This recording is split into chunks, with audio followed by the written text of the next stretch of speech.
Hello, everyone, and welcome to today's webinar, Making the Shortlist, Reach, Recruit, Convert, Transfer Students. I'm Becky Morehouse, Senior Vice President at StayMates, and I'm so glad you could join me. Today's presentation will last 60 minutes, give or take. Please feel free to submit questions at any time by typing into the Q&A box. If we're unable to address all questions during the time frame, a STIMation will follow up with you via email within the next couple of days. If you have any technical difficulties, just send a message in the Q&A box or call us at 800-553-8878. A copy of the deck, as well as the on-demand recording, will be emailed out after we wrap up.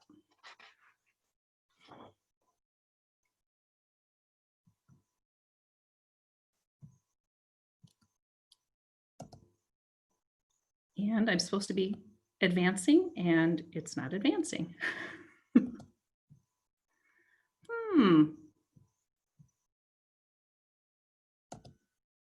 Jessica? I don't know what's going on, but something is squirrely. Hang on, guys.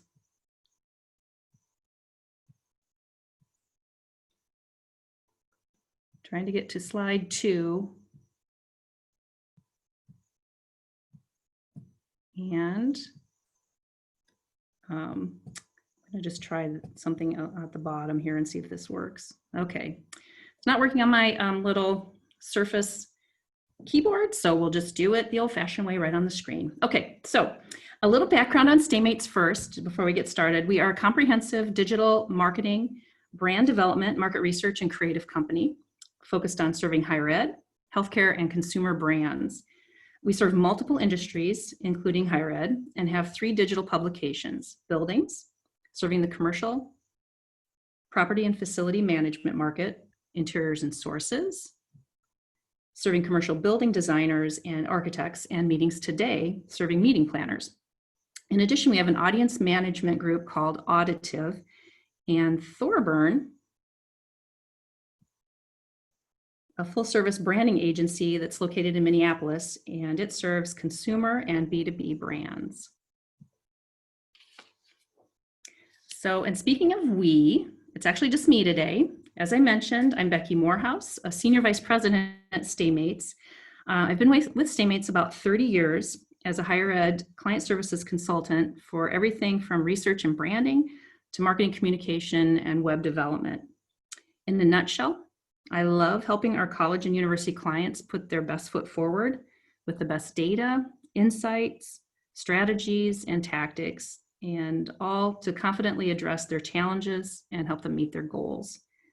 With that in mind, let's talk about prospective transfer students.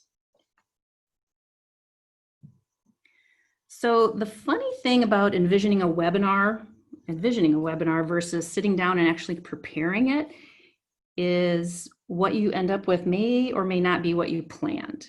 And this is one of those sessions. I thought I might divide up the time into thirds, focusing on reaching, then recruiting, and then finally converting. And what I discovered is that with transfers in particular, reaching is a much narrower and less defined step, and that recruiting and converting can, and often do, happen at the same time with this audience. So I recalibrated a bit and ended up in a slightly different place. But the ultimate goal is really to provide some insights and suggestions about effective and impactful transfer student strategies to share today. So there's no shortage of newsletters, blogs, conferences, and other webinars about the processes that go into finding and attracting specific prospective student audiences. I think that's ground that's well tread, but I'll just mention a bit about reaching transfer students. And then I'm really gonna just focus primarily on when you have their attention, what matters most, and how best to address their needs and concerns. And that demonstration will come from some exemplary, in terms of numbers at least, raw numbers, transfer institutions. So reach, starting there. So last year, whoops, a little too fast there. Last year, EduVentures conducted a national study of prospective transfer students. Keep in mind, first of all, that 100% of the respondents in that study were currently attending a community college. And that's a big portion of the transfer student population, of course, but there are many others who do not transfer directly or with a nominal break from a 2-year institution. So kind of think about that when we're thinking about these numbers, but we'll take it with a grain of salt. And of course, it doesn't mean you shouldn't make connections and develop partnerships with these institutions if you're a 4-year institution, but it does suggest that these students may be more proactively evaluating and pursuing their options. And you'll see kind of what they're doing in a lot of cases, and kind of taking the matters into their own hands up until they apply. And we can also tell this is 2019 data, since at the top of the sources there, visiting campus was a key information source, the good old days. It would be interesting to see if the study were conducted this year, how many types of online recruitment-oriented opportunities would be mentioned and used, from virtual tour experiences to more chats or online individual meetings, group events, those types of things.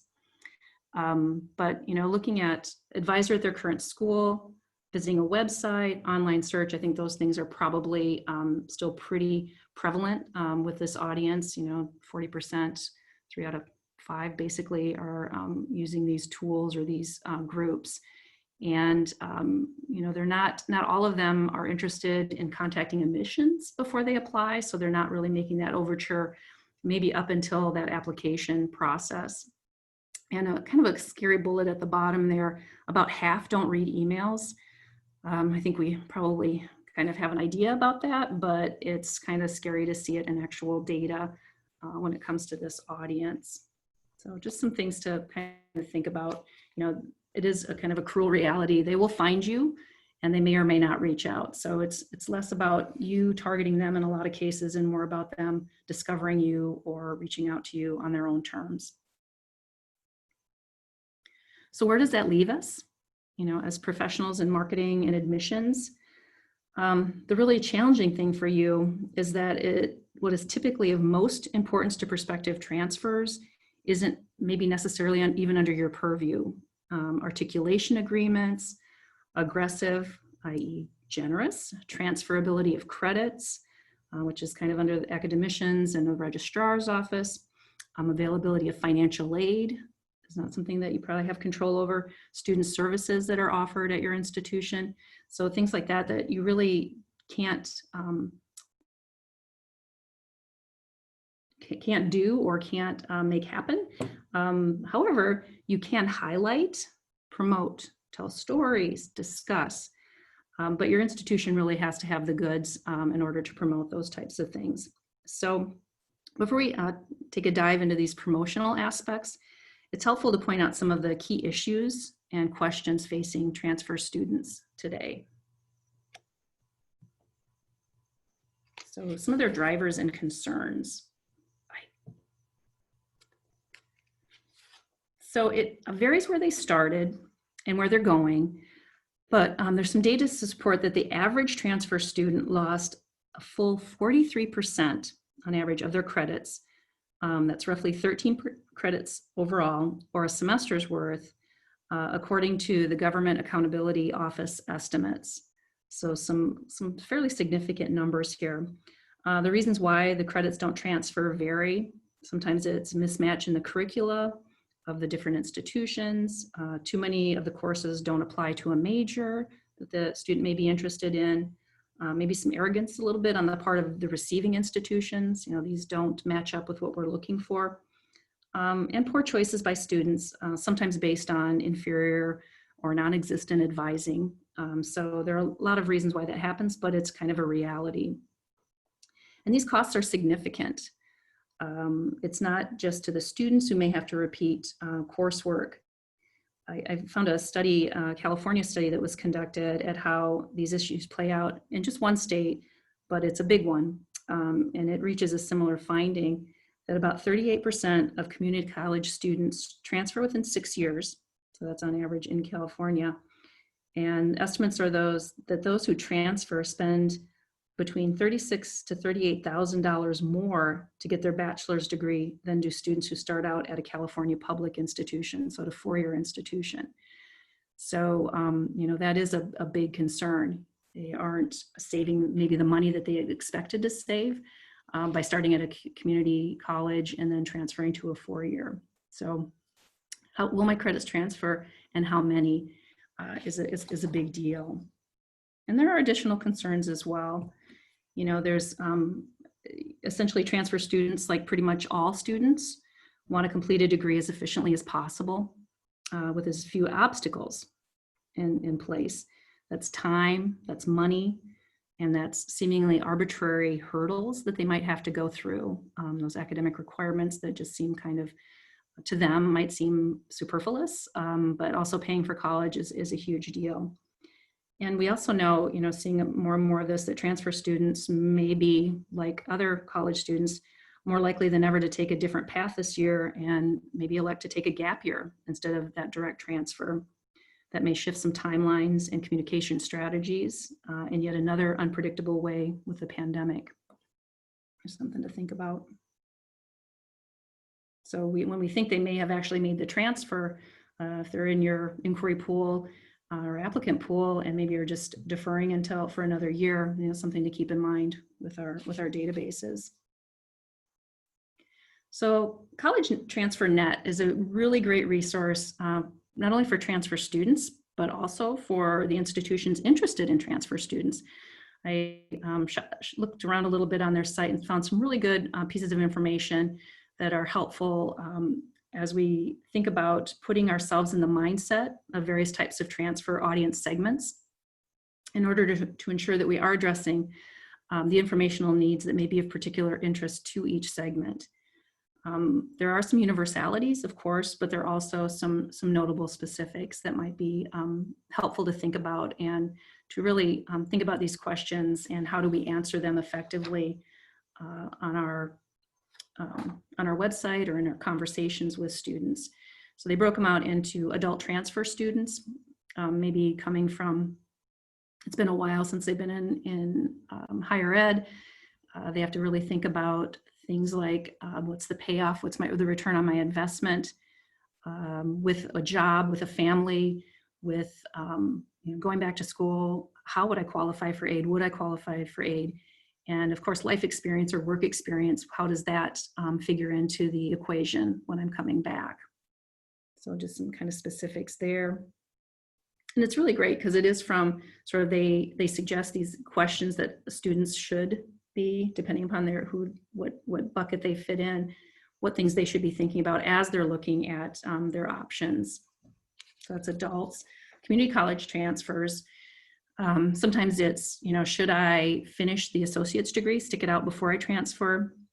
Is undecided okay? Is it okay for me to come into an institution and even start at a community college? And what does that mean for when I transfer if I'm undecided?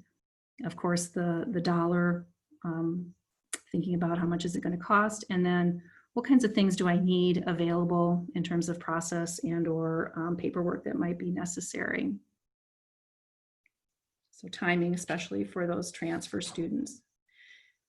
With the direct from 2-year transfers, and we're thinking maybe more traditional in terms of age, perhaps, they have some additional needs that maybe other older transfers may not have. With this group, beyond academics, they want to understand what other things will help them acclimate. Maybe add a social or bonding type element in the communication, but also to help with networking and professional preparation. Those are some things that, those meaningful connections. How do I get involved? How do I network with people to make sure that I'm really have an opportunity to succeed while I'm in school, but also when I graduate. So, thinking about mentors, and I know it's a lot of peer mentoring is kind of a big deal. If you look at some of the examples a little bit later on, there's some affinity organizations that they can become involved in. We need to really make them aware of that. Of course, the Honor Society is for transfer students, and just ways to become part of the community. What special activities are available for transfer students in particular. So making those meaningful connections is pretty important if you want to, definitely if you want to attract them, but also if you want to keep them. with four-year transfer students, so these are students that are not happy where they are at a four-year institution and maybe transferring to either a community college or another four-year institution. And they have some different needs or expectations that might be thinking about that involves timing in a lot of cases, time involvement, but also, how do I deal with that paperwork and the challenges of getting everything together, the transcripts, and just, is this a wise decision on my part from a time to degree standpoint? So again, some very specific needs that they may be thinking about, particularly with changing their major, I think is probably one of the bigger ones. International student transfers, very specific needs from a really specific audience. And you can see some of the questions that are of keen interest, particularly to international students.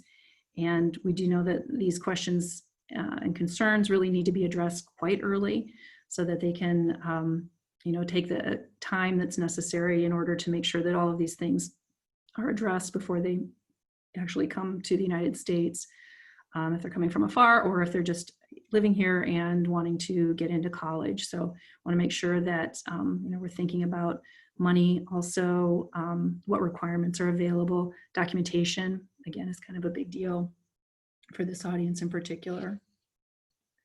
And military students, very similar thing, very specific audience with also some very specific questions and concerns.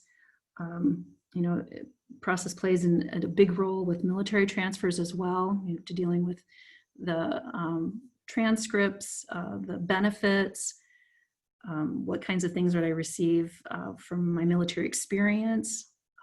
So there's lots and lots of questions that are kind of specific to this audience as well. Again, things that we want to make sure, I see lots of transfer-friendly type institutions, military-friendly institutions, and we know that they are definitely shopping around, and just having a little certificate on your homepage probably isn't enough to spur them to action. We really have to demonstrate how this is something that we really take very seriously and really are welcoming and accommodating to those military transfers.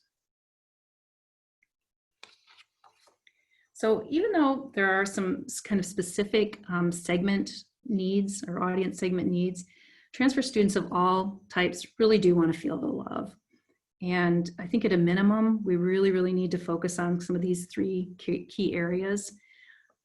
Talking about the straightforward and smooth transition or reentry for some of those folks who might have been out for a while, making sure that it's going to feel pretty seamless. If we can help them kind of get through the processes and get through that transition and make sure that they feel comfortable and feel welcome is pretty important. Also that they're not going to lose time or money. This is something that's a good investment and is going to be a good payoff at the end because of efficiency in getting completed, or again, not losing those credits or thinking about requirements, those types of things we really want to pay attention to. And that you care about them sort of in a whole wraparound sense. It's not just from an academic standpoint, it's also we're thinking about them from a social standpoint, from a financial standpoint, and at the back end professionally, what kinds of outcomes can be shared and demonstrated with our transfer students in particular. So those things are pretty key across the board.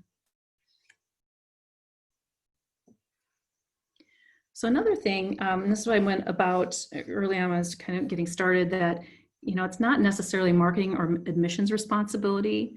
There are definitely pieces for everyone in this puzzle when it comes to transfer recruitment, and your teams really must have something meaningful and marketable to work with. And how do we show that kind of institutional commitment, and where does it live? Really everywhere. If you look at it from a strategic level, we want to talk about in any three of these or all three of them, how it's important to think about our transfer students and how we're accommodating that particular audience. We talk about who we're serving and who we serve well. If we can make a call out to a particular target audience, and if transfers are a huge part of who you are, let people know. There's, it's built into who we are and how we deliver education. We think about it from an operational level. Are we dedicating financial aid and scholarships and making this affordable for all of our students, and maybe transfer students as a particular audience that is getting recognized for special financial aid opportunities or scholarship opportunities? Academic level, and I think this is kind of across the board. We obviously want relevant academic programs with excellent outcomes, but with transfer students in particular, how do we talk about articulation agreements, and advising in particular is pretty important to these students. I won't tell you how to do your jobs marketing and recruitment. We know those are things that we need to keep those communication strategies alive and well and successful and measurable. And that's part of what we're going to be talking about in a little bit, kind of the things that these institutions are doing, not just from a promotion level, but I do show a little bit about product, place, and price, as all of those are associated with marketing. And then from a student services level, that whole welcoming and making sure that they are acclimating to the institution as quickly and as effectively as possible, whether it's orientation, organizations, learning communities, career prep, all of those types of things. So again, it's an institution-wide endeavor that we really need to think about. And so how can we best, jump the gun on me. Dang it, and I'll probably do it again.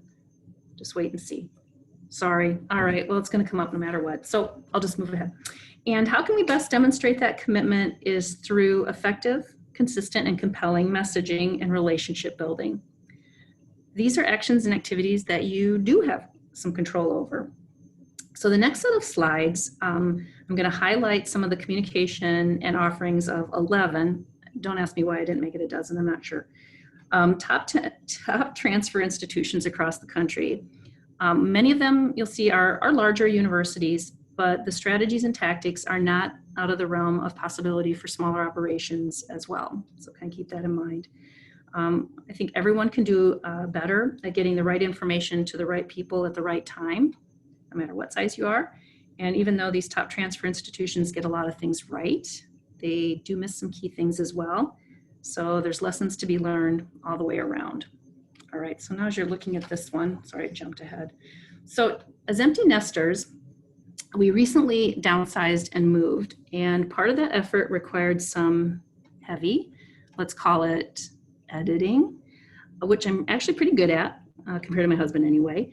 So in addition to having way too many books, that's probably something that a lot of people can attest to, but I pared down my personal stash of movies to just 3. I know that's not a big sacrifice with so much available on streaming services, but now I personally own only 3 DVDs. And Best in Show, if you recognize it, happens to be one of them. I hesitate to share this, but I'm going to anyway. The other 2 are The Homecoming, and some of you may be too young to recognize this, but it's the original Waltons movie, so old, but so good, and Fried Green Tomatoes. It's a weird trio, I know, and probably an even weirder segue, but let's take a look at some Best in Show transfer-friendly examples. Okay, so the first one, St. Louis University. So some highlights from St. Louis University, SLU, they call themselves, specialized orientation. And keep in mind that this is sort of pre-COVID activities, this is something that's probably on hold for a bit in terms of what happens and maybe the variety and obviously personability of the activities probably is a little bit of an adjustment, but these are some things that they do have done in the past that have been very successful. So specialized orientation with real, approachable, and relatable mentors. Take a look at Daniel down there. Just looks like a fun dude. That it's for transfers specifically, especially. We have set aside this transformations, they call it, program, which sounds really amazing. They have in-state and out-of-state transfer specialists. That definitely sends a signal. If we're coming from within Missouri versus with outside the state. You know, we're welcoming to anyone and everyone. And, you know, I think the welcoming and assuring message that they are sharing isn't always explicitly stated. And it really means something and sets a tone of expectation and prioritization at this institution. You know, we have different concerns, and we know we recognize this about you, that you have different concerns. We offer these specialized programs and services. They want to make it so seamless, it will feel as if you've always been a Billiken. That's really reassuring and really comforting, I think, for some of these students who are making that big move to a very prestigious and pretty expensive institution. So it's good that they are really, you know, reaching out and assuring folks that it's going to be a good fit. Next one is Clemson. This newsletter is pretty great. I found this, and they use it. You know, I think they changed the date and maybe make some small adjustments, but this happened to be for spring this year. Starts with a checklist. It includes an FAQ section. They have Q&A about paying for and affording Clemson, helpful contacts and resources, and then a chart that's pretty useful about transferability. So it's comes out every semester, about 6 pages, so not overwhelming, and it's really easy to read. And they do need to think about where those resources are housed. You know, talk about, you know, they've got great things, but it's not always perfect. I had to dig. It is transfer information, so I think it would be on a transfer related page or directed from there. I had to look around a little bit more for that. You had to go under academics, then programs, then transfer. That's why I put the PDF in there for you to take a look at, but also to see the path that you had to kind of dig to find it. They also have a transfer council, so that gives them special representation in student government, which I think is pretty cool too. The next one is UCLA. And it's definitely worth taking a look at this brochure, downloading it and printing it to see how this transfer powerhouse is working with transfer students. They obviously know their target audience and have really tailored the information as well as the look and feel.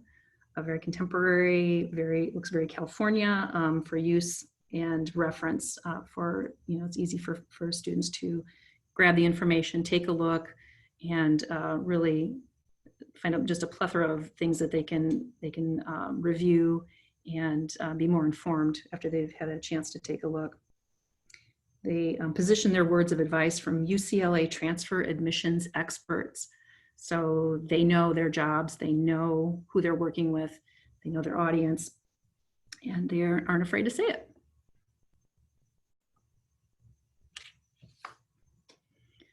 And it doesn't just stop at the pretty pub.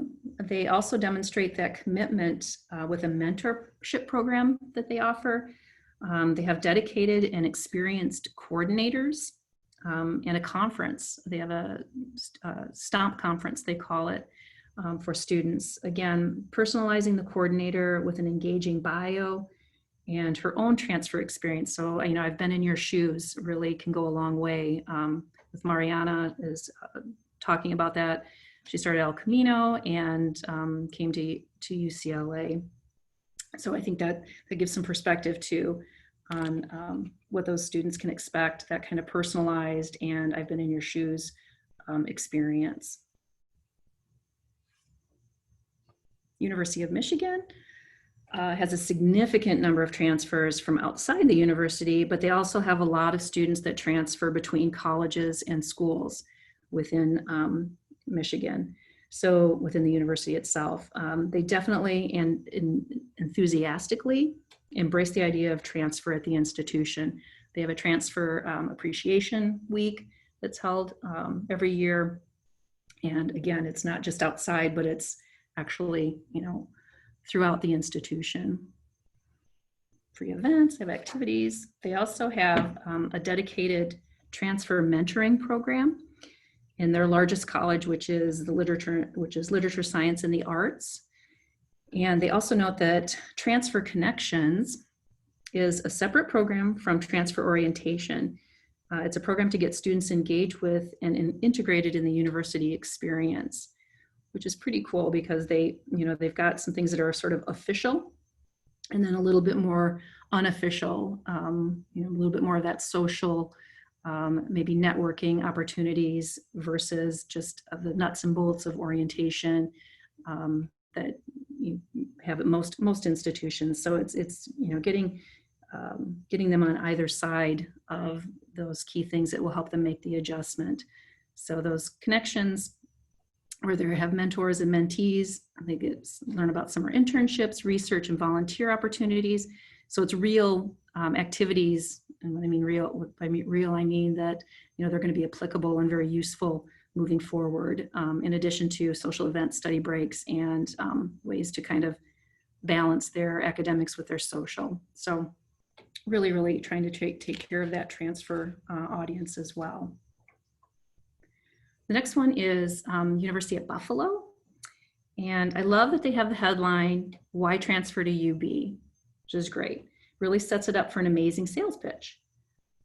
Why UB over any of the other SUNY schools versus numerous other Northwestern or Northeastern private college options, et cetera?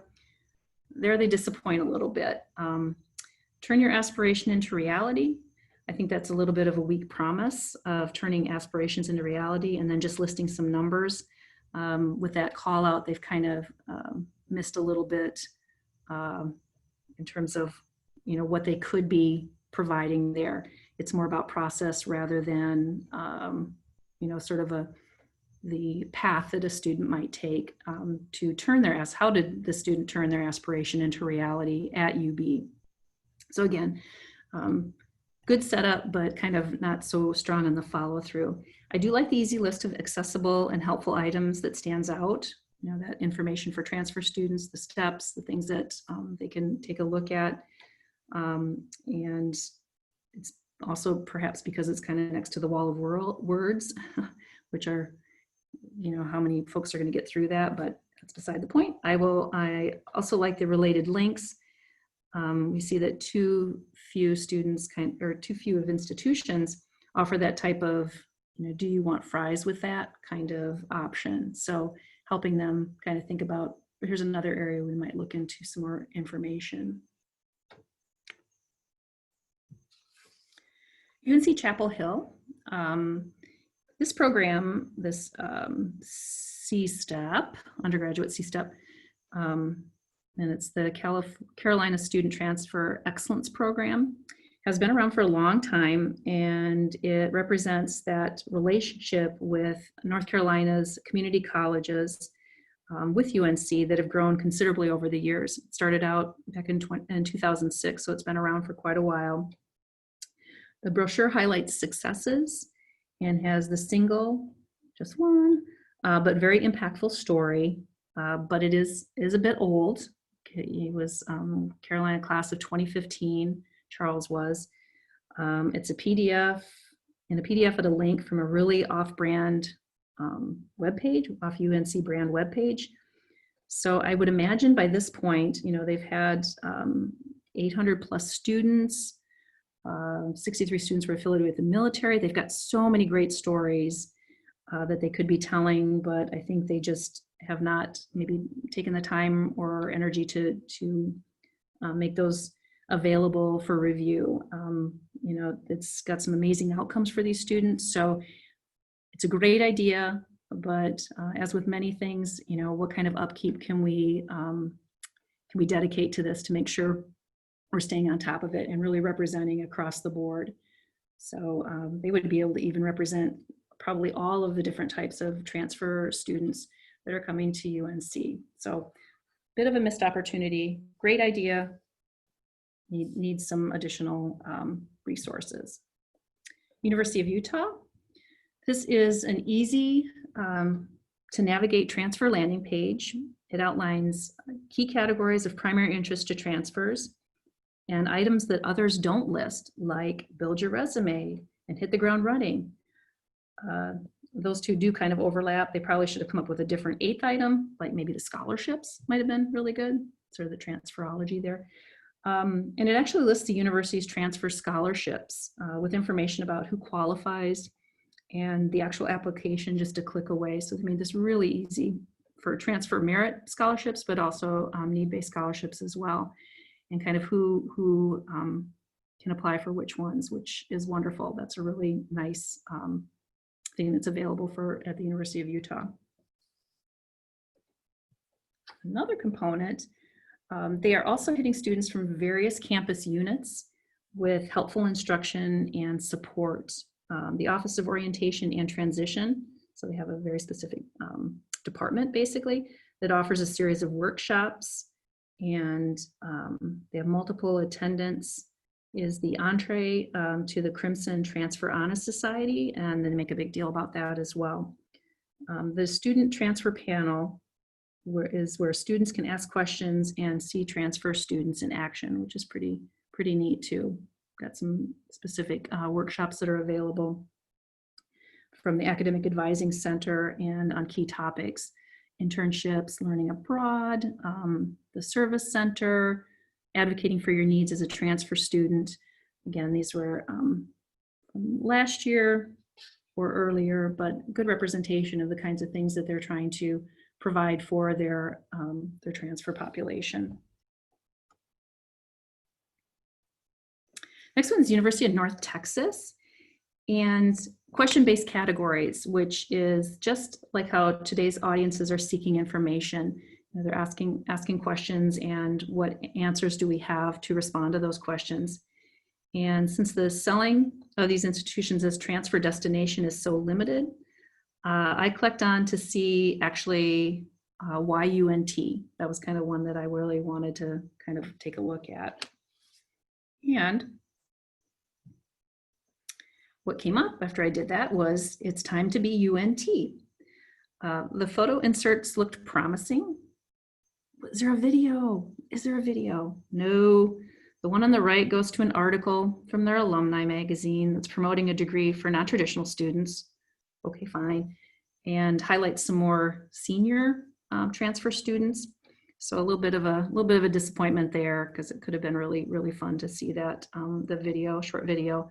The organization of the admissions requirements is kind of neat, though. It does offer an easy way to sort yourself and a path to follow based on your standing, based on your credits. So more than 40, 30 to 40, more than 44, 30 to 44, and less than 30 kind of gives you a sense of what needs to be done and what steps you need to take. And then even if you're sort of out of it for a while and come back, they've got a 5-year and beyond opportunity to kind of see what you need to do first to get started. If we go further down the page, there's lots of call to action options, maybe too many, and top questions by transfer students. These may or may not represent the ones they hear or see most often, but it does represent a wide array for their wide range of prospects. So kind of taking that approach where I started out with the session, that, look at what are the key questions for various segments. So they've kind of put them all together rather than separating them out a bit, but it can kind of get people in the right buckets as far as what they want to learn or what they might want to know about. And I think this one's really cleanly represented as well. And then, because this one has even more information on it, there are a couple of things that I really like on this page. The photo is really warm and welcoming. UNT guy looks like he cares, and it looks like it's an enjoyable and relaxing interaction between the two of them. The connect with a transfer counselor is a nice touch. Quote unquote, they're dedicated to helping you every step of the way, which is important. And also helping students based on where they are. Start here if you're, you've got sure of the bachelor's degree you want to earn, nearing completion of an AAS degree, or a student who has taken college credit hours in many disciplines, or deciding what bachelor's degree to pursue. So they're really trying to help you kind of get into the right journey path in terms of self-sorting and orienting to the institution. They have also dedicated transfer counselors, 8 transfer counselors in admissions. So it's a big audience for this institution. So they really are helping them on their information journey to get them where they need to be in advance of probably talking to someone. University of Central Florida, they also have their act together in a lot of ways. unfortunately, most folks are going to the web to get information. No, not unfortunately.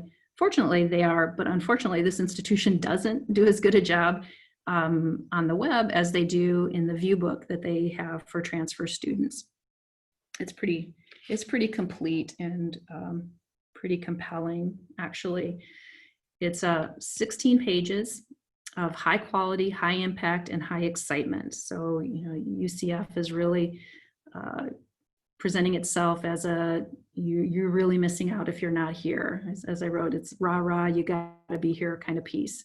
So they definitely have really amped up the printed version of a transfer view book for their prospective transfer students.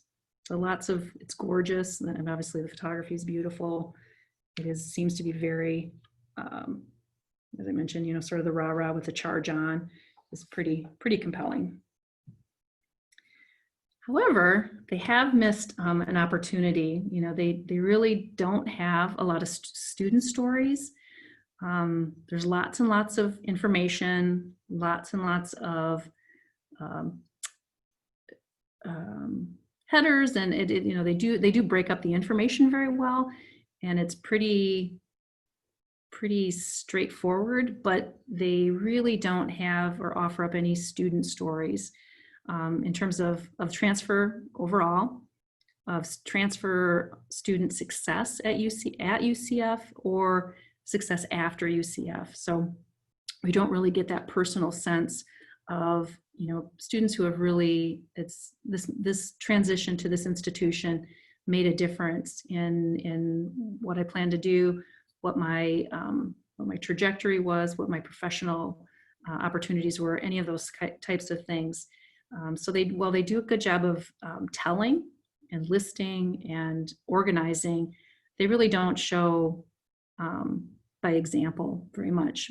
Student voices are really not heard, or alumni voices really aren't heard in this. So again, very nice piece, but they have some opportunities for improvement to make it more emotional and more of a draw. So Bowling Green, this one, I think they want students to apply. Just get a sense of that. I'm not sure why, but calls to action. Well, actually, one call to action in 3 different places at kind of the top of the page. So there's a lot of apply today, and just apply. But really no why about that, other than you belong at BGSU, little baby welcome there. Welcome to the Falcon family. We are excited that you have chosen to continue your academic career with BGSU. So not too much at the top of that page. So moving on a little bit further down, they do note some acknowledgement of transferability concerns. So, they have shown that they are cognizant of that is an issue, and they look at credit earned from the military or prior learning assessments.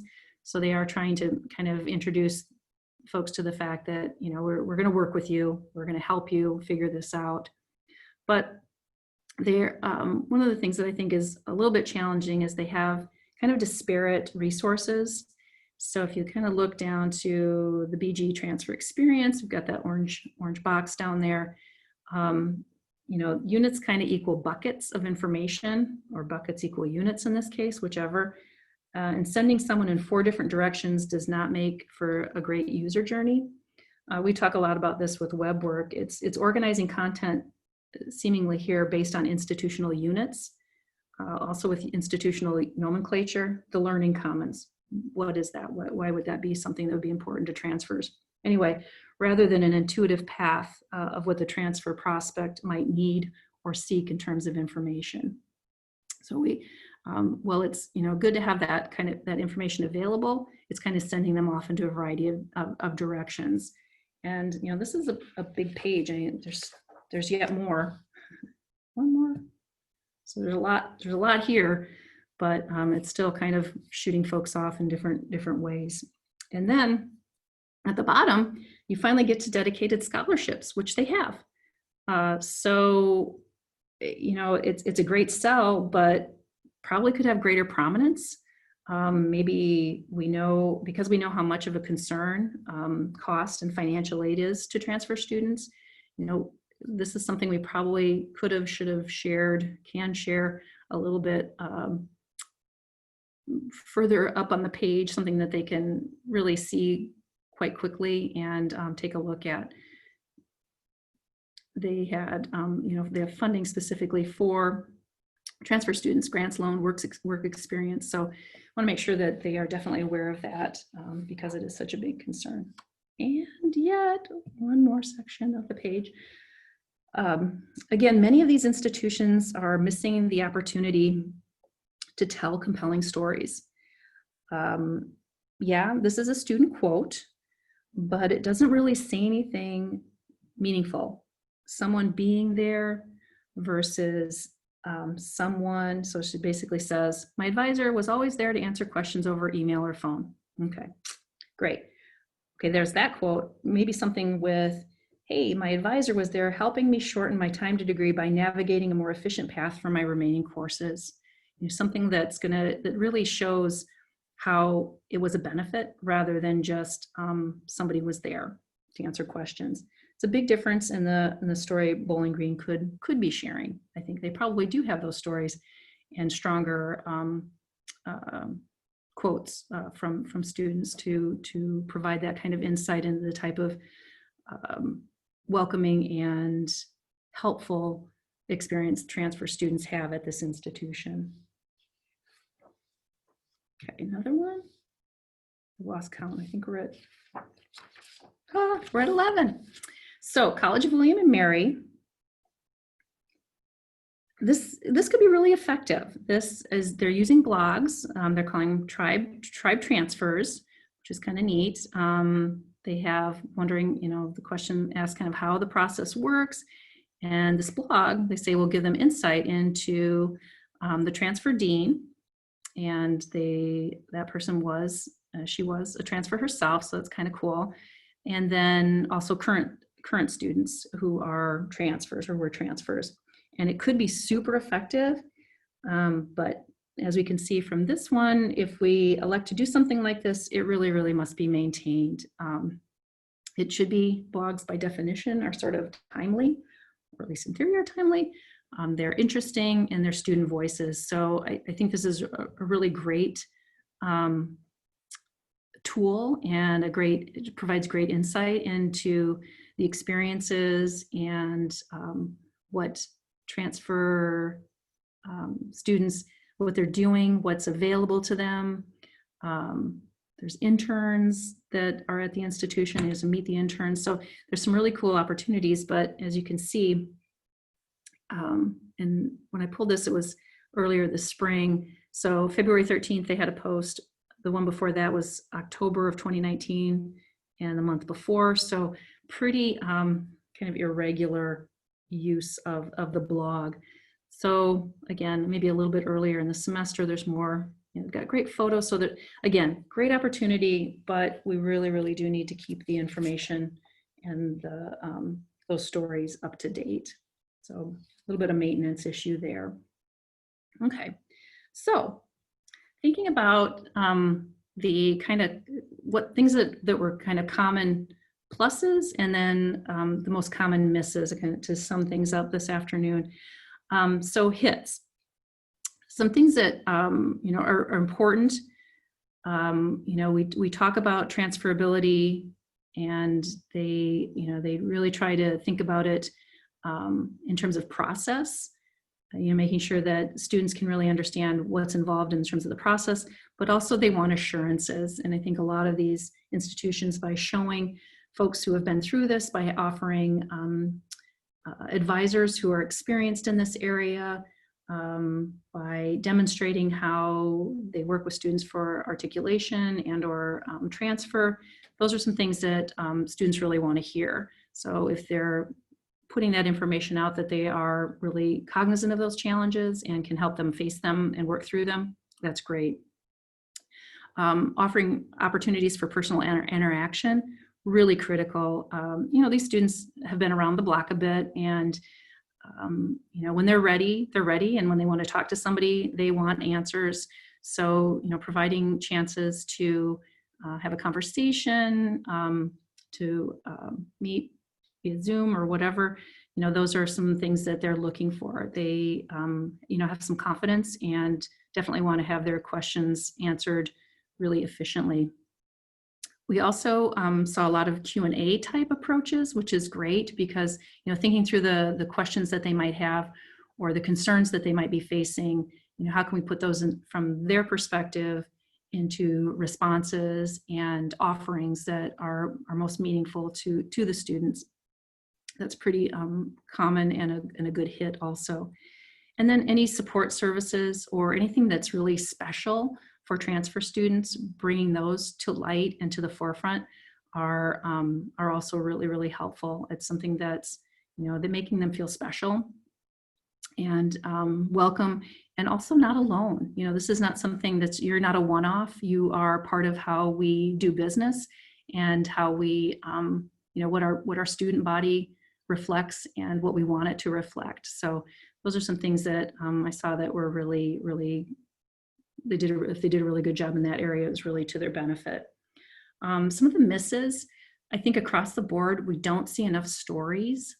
And I think that's kind of universal in higher ed overall, not just for transfer students, but for all types of students or alums or donors or whomever. But we want to hear about successes, of course, overcoming challenges, especially when they're common challenges and we know what transfers run into. We can really highlight those areas. And also why the school was a great choice for them. Why, go back to kind of University of Buffalo, I think it was, hey, why here? Well, why here in particular? Not just generic four-year institution, but why this institution in particular is a great choice. What's special or different about this institution that made it great for me as a transfer student? That's sort of that next bullet. Cost is a huge concern, but really just a couple of schools that I noticed had really discernible financial aid for transfer students in particular. And maybe many of them do offer it, but they just don't make it really clear or easy to find. Thinking of University of Utah there, who did such a nice job demonstrating and offering, right away. You could see if you qualified and you could go right to that application really quickly. It's a great model for that. And then in some cases, in some of these most successful institutions really relying on print pieces, PDFs off their website to do the selling. Students may read them, but I think it's really interesting, and this obviously you can check kind of on number of downloads, but you need to check statistics to see how many are using it versus how many would get some of that same benefit if the website were just a little bit stronger for those students in particular. And that kind of wraps up the official portion of the presentation of the session. Looks like we have maybe a couple of minutes for some questions. If anybody's out there and has something or can follow up later, I've got my information here.